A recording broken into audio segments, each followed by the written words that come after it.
Pawan Kalyan Janasena party నాయకులు కానీ అభిమానులు కానీ కార్యకర్తలు కానీ ఎవరైనా పవన్ కళ్యాణ్ మీడియా ముందు మాట్లాడేటప్పుడు ఆయన ముందు ఉప ముఖ్యమంత్రి పవన్ కళ్యాణ్ అనే బోర్డు పట్టుకుని నుంచోండి. నేను ఉప ముఖ్యమంత్రిని అనే ఆలోచనతో ఇక నుండి మాట్లాడతాడు అని జై భీమ్రావ్ భారత్ పార్టీ వ్యవస్థాపక అధ్యక్షులు జడా శ్రావణ్ కుమార్ జనసేన పార్టీ అభిమానులకు విజ్ఞప్తి చేశారు.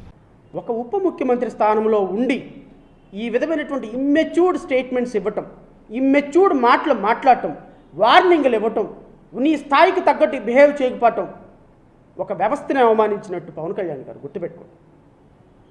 It's not correct. Tirumala Tirupati దేవస్థానంలో మీకు సంబంధం లేని అంశం మీరు అధికారికంగా ఒక ప్రకటన చేసి దీని మీద ఇన్వెస్టిగేషన్ ఆర్డర్ చేస్తున్నాం, కల్ప్రిట్స్ ఎవరో పట్టుకుంటాం, భవిష్యత్తులో ఇలాంటివి జరగకుండా మాట్లాడతామని చెప్పాలి. కానీ సనాతన ధర్మం, ఎస్సీ ఎస్టీలు, క్రిస్టియన్లు వాళ్ళు చేస్తే మీరు ఊరుకుంటారా, వీళ్ళు వస్తే ఊరుకుంటారా, వాళ్ళు వస్తే ఊరుకుంటారా అంటే కుల మతాల మధ్య చిచ్చు పెట్టేటువంటి ఒక ఉప ముఖ్యమంత్రి ఈ రాష్ట్రంలోకి వచ్చాడు అంటే ఐ ఫీల్ వెరీ బ్యాడ్. మీలాంటి వ్యక్తులుగా ఈ రాష్ట్ర ప్రజలు ఓట్లు వేసిందని నిజంగా ఐ ఫెల్ట్ వెరీ బ్యాడ్. మీరు రాష్ట్రంలో ఎంతమంది జనసేన కార్యకర్తలు ఉన్నారో ఏంటో నాకు తెలియదు, కానీ ఎవరైనా కాస్త కామన్ సెన్స్ ఉన్న వాళ్ళు ఇలా ఉప ముఖ్యమంత్రికి చెప్పండి. ఇంకా ఆయన ప్రతిపక్ష నాయకుడు అనుకుంటున్నాడు, గెలవని ఓడిపోయిన ఎమ్మెల్యే అనుకుంటున్నాడు. కాదు, ఎవరైనా సరే ఆయన ముందు ఒక ఉప ముఖ్యమంత్రి పవన్ కళ్యాణ్ గారిని ఒక బోర్డు పట్టుకుని ఉంచండి మాట్లాడేటప్పుడు. It is always safe. ఎందుకు అంటే ఆ బోర్డు చూసారే నేను ఉప ముఖ్యమంత్రి అని గుర్తొస్తుంది ఆయనకి. సో సుగాలి ప్రీతి విషయంలో, ఈ ఆడపిల్లల మిస్సింగ్ కేసుల విషయంలో ఎమోషనల్ కనెక్టివిటీని ఆడపిల్లల్ని అడ్డం పెట్టుకొని మీరు ఈరోజు ఉప ముఖ్యమంత్రి అయ్యారు అని నేను అంటున్నా.